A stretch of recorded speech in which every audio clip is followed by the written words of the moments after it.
좋으신 주님의 은혜가 오늘 이 시간 우리 모두와 함께 하시기를 바랍니다. 오늘 우리가 함께 나누실 하나님 말씀은 이사야 36장의 말씀입니다. 히스기야 왕 14년에 아수르 왕 사네립이 유다를 공격하고 또 랍사게를 예루살렘으로 보내서 이스라엘을 협박하고 조롱합니다. 그 협박과 조롱의 말이 오늘 본문의 내용인데, 이스라엘아 너희들이 믿는 애굽은 상한 갈대 지팡이와 다를 바가 없다. 또 너희들이 믿는 하나님을 믿는다고 하는데, 너희들이 믿는 여호와가 우리를 너희에게 보내서 너희를 멸망시키라고 했다. 너희가 내게 항복하면 잘 먹고 잘 살게 해주겠다라고 하는 그런 조롱과 협박과 회유를 하고 있습니다. 이런 조롱을 듣는 순간에 여러분 우리의 믿음이 흔들려 버립니다.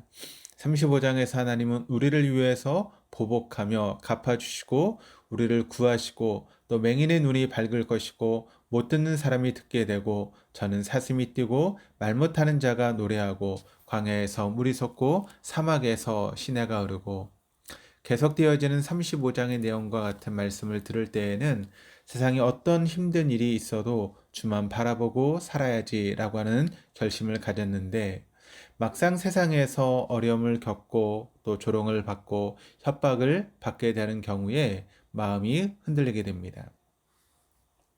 협박을 받고 조롱당할 때는 마음속에 뭔가 하나님에 대한 의심이 들고 또 자신이 지금 잘못 믿고 있는 것은 아닌가, 이곳에 있어야 될 자리가 아닌가, 내가 할 일이 아닌가, 오만 가지 불신이 마음속에 밀려 들어오고 우리의 신앙이 혼란에 빠지게 됩니다.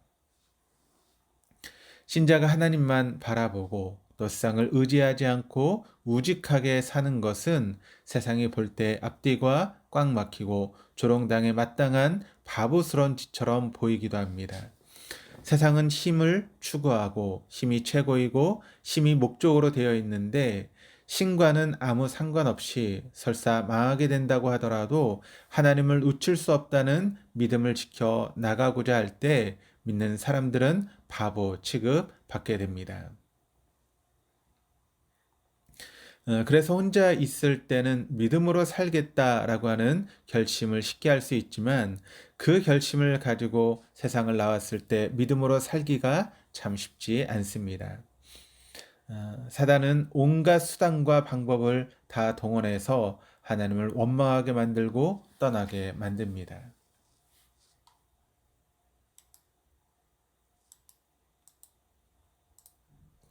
사단은 계속해서 우리에게 현실을 부정적으로 보고 실제보다 훨씬 더 못한 것으로 보도록 해서 절망하도록 하고 낙심하게 만듭니다. 사단이 우리를 자극합니다. 너 못생겼잖아? 너 성격이 못됐잖아? 공부도 못하잖아? 가진 것도 없잖아? 부모도 잘못 만났잖아? 여러 가지로 우리를 자극하고 분노하게 만듭니다. 여기에 우리가 넘어가면 안 됩니다. 일단 열받게 만들면 사단이 우리를 자기의 종으로 만들 수 있습니다. 사단의 꼬임에 빠져 화를 내게 되면 분별력을 잃게 됩니다. 그래서 화를 내는 사람은 그 화를 내는 상대의 종이 됩니다. 화를 컨트롤하지 못하면 사단의 종노릇 하게 됩니다.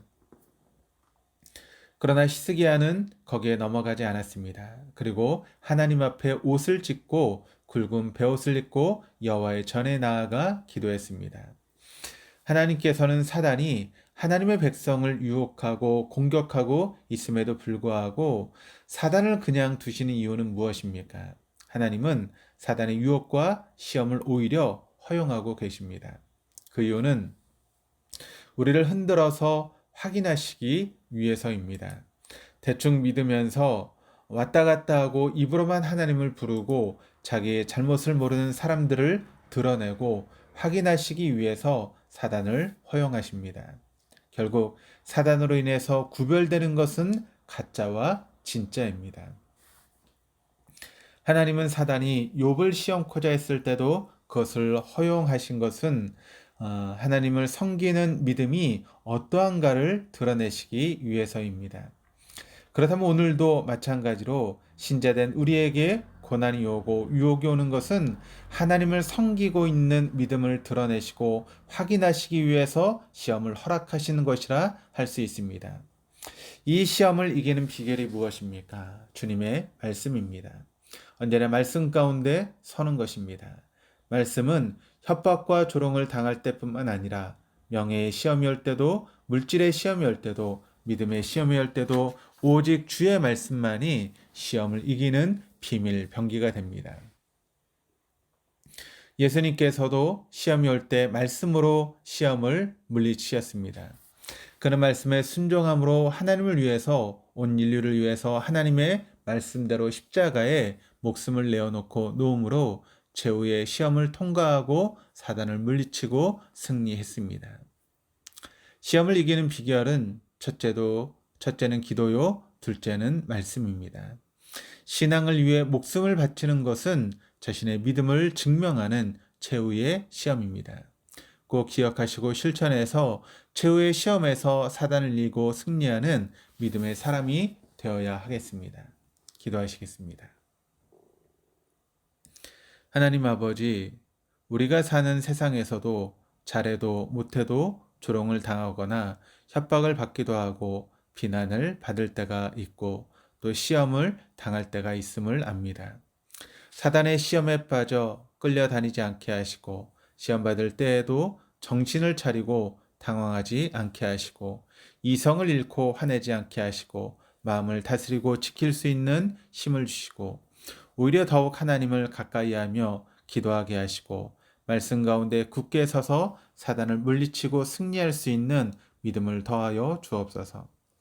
오늘도 세상 속으로 나아갑니다. 세상의 논리에 굴복당하지 않게 하시고 말씀에 순종함으로 넉넉히 이기고도 남음이 있는 그 믿음의 사람 되게 하여 주옵소서. 감사드리며 예수 그리스도 이름으로 기도드립니다. 아멘.